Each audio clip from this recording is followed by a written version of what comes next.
Sam, आपसे ही शुरू करेंगे क्योंकि आप ज्वेलर, जितने भी ज्वेलर्स हैं सबको यहाँ पर रिप्रेजेंट कर रहे हैं, एसोसिएशन को रिप्रेजेंट कर रहे हैं। क्या सलाह आप देंगे जो एक इन्वेस्टमेंट भी जिनको देखना है, शॉपिंग भी करनी है, दिखावे के लिए, पहनावे के लिए, शुभ मौके के लिए भी करना है, तो उन सब के लिए क्या सलाह है जो हमारे व्यूअर्स देख रहे हैं आपको? देखिए, हम देखेंगे कि आज सुबह से गोल्ड के रेट 600 रुपया बढ़े हैं और 600 रुपया बढ़ने से 600-700 रुपया बढ़ने के बावजूद सुबह 8 बजे से अगर आप साउथ के शॉप्स के अंदर देखेंगे काफ़ी अच्छी लाइन लगी हुई हैं। लोग सोने के अंदर दिलचस्पी ले रहे हैं, उनको लग रहा है कि सोने का भाव और भी ना बढ़ जाए। फिजिकल बाइंग के अंदर जो मिलेनियल्स हैं वो लाइट वेट ज्वेलरी खरीद रहे हैं। आगे आने वाले जिनके पास 4 महीने 6 महीने बाद भी अगर वेडिंग की बाइंग करनी है किसी को, तो वो बड़े सेट्स खरीद रहे हैं, बड़ी ज्वेलरी खरीद रहे हैं। ऐसे भी लोग हैं जिसको इन्वेस्टमेंट पर्पस के लिए बाइंग करनी है, तो वो 1 ग्राम के सिक्के से लेके 8 ग्राम 10 ग्राम के सिक्के, और जिसको और इन्वेस्टमेंट एपिटाइट है वो 1 किलो की बार्स भी खरीद रहे हैं। सोने के भाव बढ़ने से जो आज सुबह सुबह लगा था कि 10 से 5% के अंदर बाइंग कम हो सकती है वॉल्यूम वाइज, ऐसा नहीं हुआ है। अभी अच्छी बाइंग हो रही है। साउथ के अंदर 40 to 45% बिजनेस होता है और बाकी 20% बिजनेस 20% ईस्ट वेस्ट और नॉर्थ के अंदर होता है, उस तरीके से है। तो साउथ के अंदर मेजरली बाइंग है। लास्ट ईयर 2 दिन का अक्षय तृतीया था, इस बार 1 ही दिन का है। रात को 12:30 बजे तक का मुहूर्त है। अच्छी बाइंग हो रही है और जिस तरीके से 20 to 22 टन्स के आसपास की सोच है ज्वेलर्स की कि इस दिन पे जितने भी 10 दिन से पहले से एडवांस बुकिंग हुई है, आज के दिन में इतनी डिलीवरी होनी चाहिए। सैम सर, मैं आपके पास आना चाहूँगा।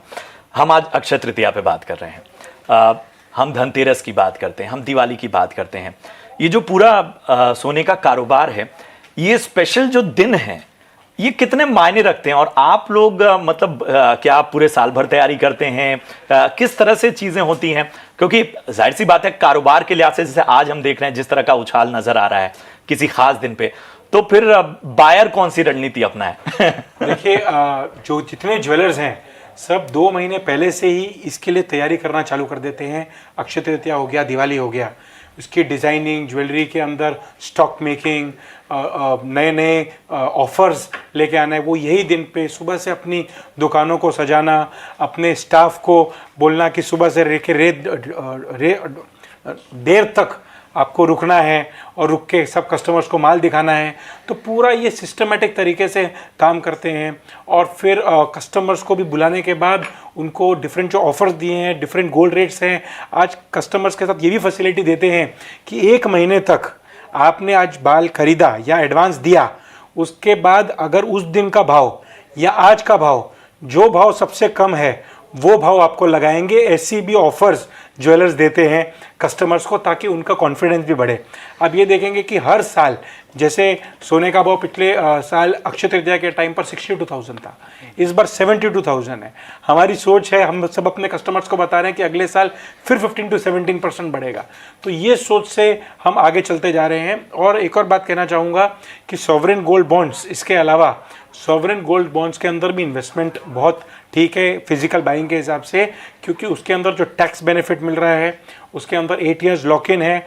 जो घर जिनके पास आज अगर इन्वेस्टमेंट के ऑप्शंस के अलावा एक पर्टिकुलर टाइप है कि मुझे इतना ही ग्राम या इतना ही किलो अपने घर पे रखना है, उसके अलावा अगर कोई और इन्वेस्टमेंट करनी है तो सॉवरेन गोल्ड बॉन्ड से के हिसाब से वो अच्छे इन्वेस्टमेंट फार्मूला के हिसाब से उसके अंदर गोल्ड रेट का अप्रिसिएशन विदाउट जीएसटी और कैपिटल गेन टैक्स के से भी दूर रह के अपना अच्छा इन्वेस्टमेंट ऑप्शन बना सकते हैं। ओके, चलिए सबसे पहले तो मुझे आपसे ये जानना है सर कि सोना खरा होता है, हम सब जानते हैं, है ना? कितने कैरेट का खरा होता है? देखिए, कितने कैरेट का नहीं, सोना आप देखेंगे 18 कैरेट, 20 कैरेट, 22 कैरेट। आप किसी भी मेल्टिंग के अंदर हॉलमार्क ज्वेलरी बाय करना चाहें, हॉलमार्क चेक करके आप उसको खरीद सकते हैं। जो 8% कम हुआ, किसी के अंदर 25% हुआ, वो कैरेटेज के हिसाब से आपको उतना कम पैसा देना है। सर, हॉलमार्किंग को भी ब्रेक डाउन कर दीजिए ना जरा, बहुत दर्शकों को जिनको हॉलमार्किंग का जो है, जितने भी हॉलमार्किंग अभी मैंडेटरी हो गई है। हॉलमार्किंग आप कभी भी अपनी ज्वेलरी खरीदने जाएंगे, उसके ऊपर आप हॉलमार्किंग का स्टैम्प देखेंगे, स्टैम्प के साथ नंबर लगा होगा, जो एक कोड है। अगर आप BIS ऐप के अंदर जाएंगे, वो कोड डालेंगे, आपको पता लग जाएगा कि आपकी ज्वेलरी है कहाँ से हॉलमार्क हुई है, किसने बेची है।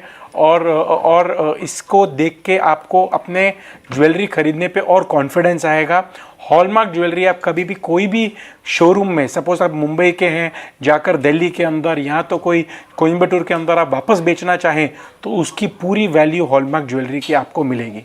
तो संयम जी, क्योंकि हम देख रहे हैं कि धीरे धीरे करके जो फैशन का ट्रेंड है, बहुत सारे लोग जो कम कैरेट के गोल्ड होते हैं वो भी प्रेफर कर लेते हैं। पहले हम बात करते थे 22-18 कैरेट की, पर अब 14 कैरेट में भी ज्वेलरी आने लगी है।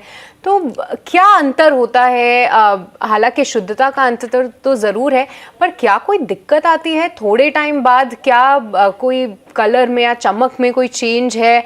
और किस तरीके से आप डिमांड देख रहे हैं 14 कैरेट के पूरे प्रोडक्ट्स की? देखिए, 14 कैरेट और 18 कैरेट की ज्वेलरी जो गोल्ड रेट के बढ़ने की वजह से इसके अंदर भी इंटरेस्ट एंड कंज्यूमर का बहुत ज़्यादा आ गया है।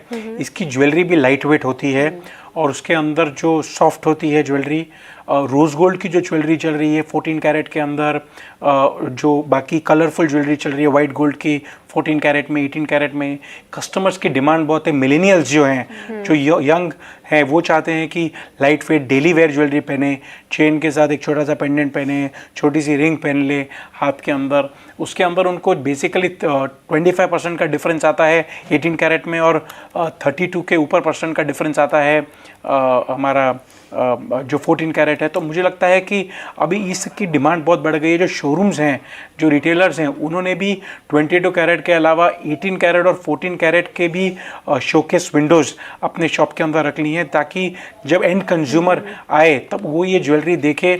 और कुछ ऐसी ज्वेलरीज भी हैं जो 18 कैरेट और 14 कैरेट के अंदर ही बन सकती हैं, जो लाइट वेट हैं। और मुझे लगता है कि आने वाला जो टाइम आएगा 4 से 5 साल के बाद, उसके अंदर काफ़ी स्टोर्स भी देखेंगे आपको कि जो सिर्फ 18 कैरेट और 14 कैरेट के ये ज्वेलरी और 22 कैरेट ज्वेलरी कोई फ़र्क नहीं है, सिर्फ प्राइस वैल्यू का फ़र्क है। जितना प्राइस आप दे रहे हैं 14 कैरेट का, आप अगर सेल करने जाएंगे तो 14 कैरेट के हिसाब से ही आपको उसका गोल्ड रेट जो उस टाइम पर है मल्टीप्लाई करके आपको मिल जाएगा। तो मुझे नहीं लगता कि कुछ है। आप कभी भी, आप जब ये एंड कंज्यूमर जाता है रिटेलर के पास, बोलता है हॉलमार्क ज्वेलरी दे दो, तो हॉलमार्क में हो गया 14 कैरेट भी दे दो, या 18 कैरेट दे दो, या 22 कैरेट दे दो, तो उसके अंदर स्टैंप लगी हुई है। आप वो चेक कर लीजिए, वो स्टैम्प के हिसाब से मल्टीप्लाई करिए गोल्ड रेट और उसको दे दीजिए, और जब सेलिंग करने जाएंगे तो वैसे ही।